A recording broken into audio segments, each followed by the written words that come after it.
Welcome to this tutorial on Paradym, a product that will help you build digital identity solutions. Today I will help you build out a real use case where you will issue and verify credentials using Paradym.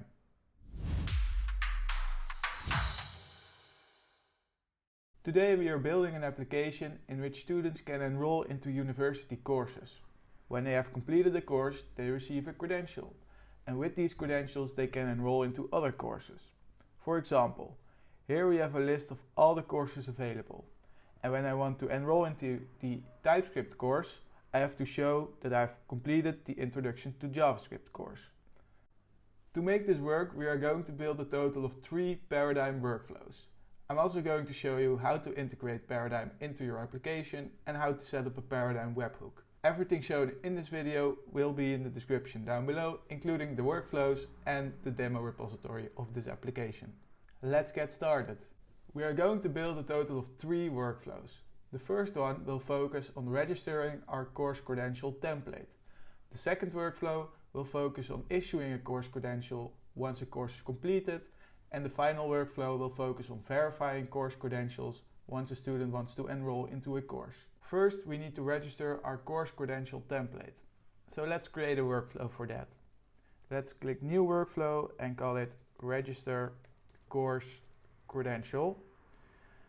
Let's create a workflow, and here we can see our newly created workflow. A workflow has 4 components, which is a name, which we have just defined, a trigger, which is an API call by default, but this also means you can call it via the Paradym dashboard. An input object in which you can define required properties to call your workflow. We're not going to use that for this workflow, but we are going to use it in the others. And finally, the actions array, which is a list of actions that this workflow needs to execute. Creating a credential template requires 2 actions. First, we need to create a schema, and then we need to create a credential definition. Let's start with the schema. We can type create and let it autocomplete to create schema, and we then need to pass along some attributes. So let's call our schema course certificate, and let's make it version 1.0. We need to set a network, and for this we're going to use the checked test network, and then we need to define the attributes of our credential. For this credential we are going to use the student number, a student name, a course ID, and a course name. So these are the attributes of the credential we want to issue to the students. Next up is the create credential definition action. So type create and autocomplete to create credential definition, and here we need to add the schema ID of the schema we have just created. So we need to reference the output of our previous action. We can do that by using the $sign and typing actions and referencing the action by the ID we have defined. So in this case we have defined create schema as the ID. Let's type that and say the output of that, and I want the schema ID, and you can find the output of all actions in our documentation. And for this we also need a tag, and I'm just going to call it course. That's it. Let's save the workflow and publish it. We can now go to the execution stop where we can execute our workflow. So let's press manual execute and execute the workflow. We now see that the workflow is running, and it's going to create a schema and after that a credential definition. And this definition we need for our other workflows. If you click on it, you can view the output of the workflow execution, and here you can see that the schema is created, and after that the credential definition is created. So let's copy that because we need it for our next workflow. Our second workflow will focus on issuing the course certificate. So let's create a new workflow and call it issue course certificate. And here we see the workflow with the name, we have just defined that, the trigger, which will be an API call for this workflow, and we are going to define some input properties. And these properties are required when you call the workflow.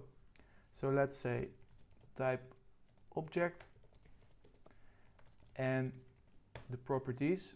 So when you call this workflow, we need a student number, which is type string. We need a student name, which is also type string. We need a course ID and a course name. And to make them required, we also need to add them in an array like this. So student number, student name, course ID and course name. That's the input of our workflow. This workflow requires two actions: create connection and issue credential. Let's start with the connection. So again, we can type create and it auto-completes for us. And this action will have one attribute, which is label. And this will show up in the wallet of the student when it connects with this party. So we're going to set the label to Silicon University. The second action will be issue credential. So let's type issue credential, and we need to define some attributes for that. And here again, we need the output of the create connection action to be used in this action. So let's type $actions and the ID of the previous action. So create connection. We want the output of the connection, which is the connection ID. And we also have an enrols object. And for this, we are going to define a credential definition ID, which is from the previous workflow. So let's paste that in. And we are going to define the attributes. So we have defined the template, and now we're going to fill in the credential that is being issued to the student. And we can do that with our workflow input. So let's define the properties, course ID, and we can reference the input of our workflow with $input and course ID. Same for course name. For student number,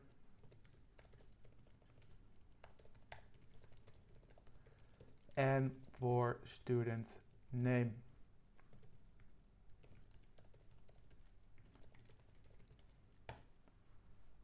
There we go. That's our second workflow finished. Let's save it and make it active by publishing it. Let's go to the next one. The final workflow is responsible for verifying a course completion. So let's create a new workflow and call it verify course completion. So again, we have a name and a trigger, which we're going to keep the same. And this workflow also has some input properties. The first one being the course ID,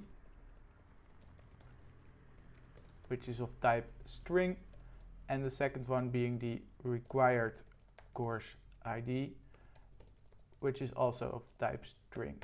So the first one is the ID of the course the student wants to enroll in, and the second one is the required course ID, so the course we want to verify. For this workflow, we need three actions. First, we need to set up a connection, then we need to request a presentation, and after that need to validate the result of that presentation. Let's start by creating a connection. Type create connection, and again give it an attribute, which is label Silicon University. The second action will be the request presentation action. So let's type request and autocomplete it. And this also requires the connection ID. So let's reference that. The output connection ID. And this has an enrols object, which is actually a proof request. So that has a name, which is, let's make that course certificate request. Let's give it a version 1.0, and some attributes that we want to request, which actually is only one attribute. We want to request the course ID, and this needs to be binded to the credential definition ID, so we're going to pass along some restrictions and fill that up with the credential definition ID of our course credential. So paste that in. After we have requested the presentation, we now need to validate that the course ID we got back from the student matches our required course ID. We can do that with the validate.json action. So let's type validate.json and fill in the attributes. And we're going to start with the data attribute. And this references the output of our request presentation action and actually the course ID we got back from the student, which is quite a long string, so I'm going to copy it over. You can find the exact output of the request presentation action in our documentation, so you know how to structure it. Besides the data object, we also need to give it a JSON schema to validate against. So let's do that again. And we want to validate the course ID property. So let's find the property, course ID, and that needs to match the course ID from our workflow input. So $input required course ID. And let's make this required in our workflow, in our JSON schema, so that matches. That is our third workflow done. Let's save it and publish it to make it active. Let's move to the demo application. The demo application requires us to set up a few things. First, we need a Paradym API key so we can call the API to execute our workflows. After that, we need to set up a webhook so we can listen for changes in our workflow executions. And finally, we need to set the workflow IDs for both the issue course certificate workflow and the verify course certificate workflow. We can set these things up in the Paradym dashboard. Go to settings and click on API keys. Here you can create your API key. I'm just going to give it the name course demo and create the key. And here we have the key, so let's copy that over to our project. After that, we need to set up a webhook, which can be done in the webhook tab. And I'm also going to give it the name course demo. Because we are using a local environment, we need to connect port 3000 to the internet so we can receive webhooks. We can do that using ngrok. So let's open a terminal and type ngrok http 3000, and we can use this URL and create that in our webhook. Don't forget to type /API at the end, because this is where the events will be processed. Let's create it and copy the secret over to our project. Finally, we need the workflow IDs of the workflows we have created. We can do that in the workflow tab, and first we do issues course certificates, and we can find the ID here, and let's copy that over. And after that we can do the other workflow, verify course completion, and copy that over. Now the application is ready to run. Let's type yarn and yarn dev, and it should be running on localhost 3000. Here you can see the demo in action. We'll start by claiming our introduction to JavaScript course, and as soon as I press the Let's Go button, the workflow starts. And the first step in that workflow is creating a connection. So it will show me a QR code, and on the side you can see my Paradym wallet, which I use to scan the QR code to create a connection.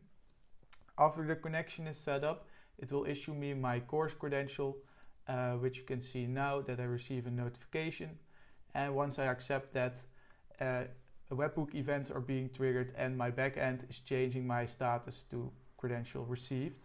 After I've received my Introduction to JavaScript certificate, I can now enroll into the Introduction to TypeScript course. And again, as soon as I press I'm ready, the other workflow starts, where it first connects with me again by scanning the QR code, and as soon as I'm connected, it will send me a proof request asking me to verify if I have the Introduction to JavaScript course.